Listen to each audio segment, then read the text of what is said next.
ওয়েস্টিনের নিচে সাদা সিএফ মোটো বাইকে হেলমেট লাগানো অবস্থায় আমার সাথে কথা বলতেছিলেন একজন উপদেষ্টা।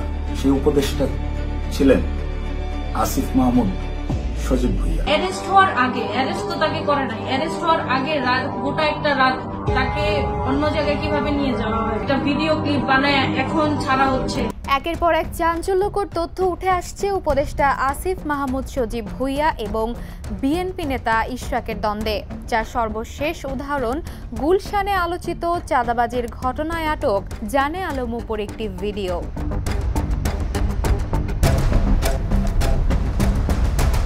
বুধবার রাতে সামাজিক যোগাযোগ মাধ্যমে আটক হওয়া উপর একটি ভিডিও ভাইরাল হয়। সেখানে তিনি দাবি করেন গুলশানের চাঁদাবাজিতে তাকে নিয়ন্ত্রণ করেছে স্থানীয় সরকার উপদেষ্টা আসিফ মাহমুদ সজীব ভুইয়া। এ ঘটনায় বিভিন্ন মহলে শুরু হয় তীব্র আলোচনা সমালোচনা। নানা ষড়যন্ত্রের কথাও বলেন। জাতীয় নাগরিক পার্টির যুগ্ম মুখ্য সমন্বয়ক আব্দুল হান্নান মাসুদ ফেসবুকে লিখেন, এই নাটক মঞ্চায়নের স্ক্রিপ্ট রাইটার খুবই দুর্বল চিত্রনাট্য সাজিয়েছেন।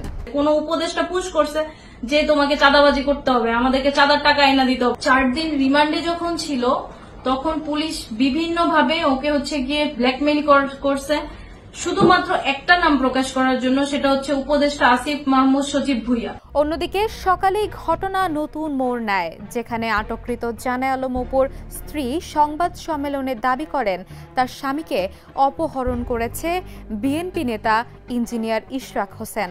অপুর স্ত্রী দাবি করেন তার স্বামীকে দিয়ে কৌশলে আসিফ মাহমুদ সজীব ভুইয়ার বিরুদ্ধে ব্যবহার করেছেন ইশরাক।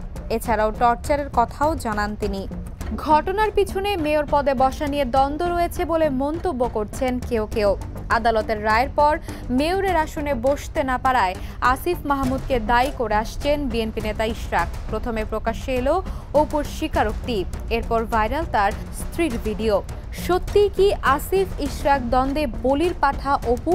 তবে এই বিষয়ে জানতে চাইলে আসিফ মাহমুদ এবং ইশরাক হোসেন দুজনের মুঠোফোনটি বন্ধ পাওয়া যায়। এমনকি মেসেজ করলেও তার কোনো উত্তর পাওয়া যায়নি। নম্বরটিতে এই মুহূর্তে সংযোগ দেওয়া সম্ভব হচ্ছে না। নম্বরে কল দিয়েছেন, নম্বরটি এই মুহূর্তে বন্ধ আছে। মেহেরুন্নেসা তন্নি, দ্য নিউজ ডেস্ক।